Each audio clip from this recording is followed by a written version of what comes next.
He crushed my little brother's hand in a car door just to hear the crunch, so I made sure the silence in his own home was loud enough to drive him insane. My brother, Sam, is 12 years old and wants to be an architect. He spends hours sketching buildings on the curb outside our house. He's gentle, the kind of kid who moves worms off the sidewalk so they don't get stepped on. Then there was Trent. Trent was 19, drove a loud sedan with illegal tint, and treated the neighborhood like his personal driveway. Last Monday, Sam was sketching near the curb. Trent pulled up, shouted at him to move, and before Sam could gather his pencils, Trent got out, grabbed Sam's arm, and slammed his hand into the car door. He laughed as Sam screamed. The doctors had to put 3 pins in Sam's fingers. The police called it a dispute between minors because Trent's dad played golf with the captain. They walked away. I watched Sam trying to hold a spoon with his left hand, tears in his eyes, and I decided that if the law was not enough, I would be the one who decides what happens to him. I didn't go to his house to yell. Anger is a waste of energy. Calculation is better. I needed to know the layout of his existence. I spent the next week parking my car 2 blocks down, watching him through the scope of a camera. I learned his routine. He worked at an auto shop until 6 p.m., hit the gym until 8, and was home by 9:30. He lived in the in-law suite above his parents' detached garage. Perfect isolation. I learned that he had a habit of hiding his spare key in a magnetic box inside the wheel well of his project car in the driveway. He thought no one was watching. He was wrong. The first time I went inside, I wanted to set the stage. I waited until he was showering. I slipped in, silent as a draft. The apartment smelled like motor oil and cheap body spray. I didn't break anything. I just messed with him a bit. I took his vitamins that he had on his nightstand and replaced it with caffeine and laxative pills that looked the exact same as his normal vitamins. Then I placed a small camera somewhere hidden so I can see when his stomach decides to fight him. When I watched from the street later, I saw the lights flick on at 3:05 a.m. I saw him get up and hurry to the bathroom before he ultimately just defecates all over the floor, and I caught it all on camera.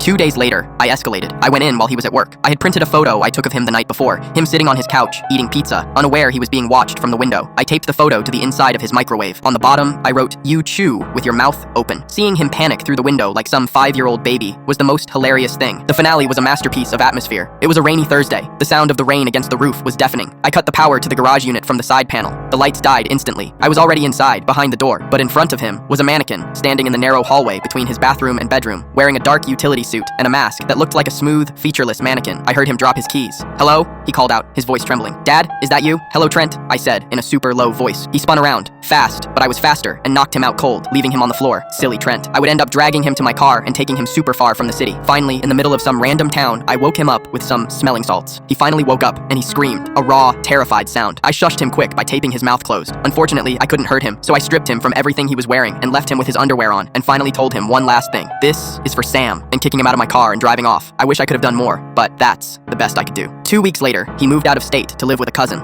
Allegations emerged that he was suffering from severe paranoia. Sam got his cast off yesterday. He's sketching again. And Trent, I haven't heard from him since.